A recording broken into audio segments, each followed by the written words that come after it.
അലകട താണ്ടി വന്നൊരു കപ്പൽ, അതിലൊരു നായകൻ വാസ്കോ ഡ ഗാമ.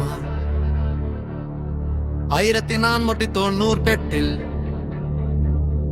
കോഴിക്കോടിൻ തീരമണിഞ്ഞു കാപ്പാടിൻ മണ്ണിൽ കാൽ തോട്ടപ്പോൾ മലയാളത്തിൻ പെരുമയറിഞ്ഞു ലോകം. ഭാഷകദേശ പടനായകരുടെ ചരിത്രം രചിച്ചൊരു വരവായി. പിന്നെ സുഗന്ധവ്യഞ്ജന വ്യാപാരത്തിൻ പുതിയൊരു പാത പിറക്കുകയായി. കൊച്ചിയിൽ അന്ത്യവിശ്രമം കൊണ്ടൊരു ഗാമ പോർച്ചുഗീസ് സഞ്ചാരി. അലകടൽ താണ്ടി വന്നൊരു കപ്പൽ,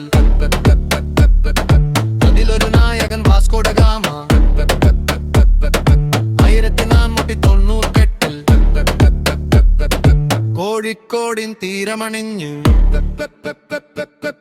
അതിലൊരു നായകൻ വാസ്കോ ഡ ഗാമ. 1498 കോഴിക്കോടിൻ തീരമണിഞ്ഞു.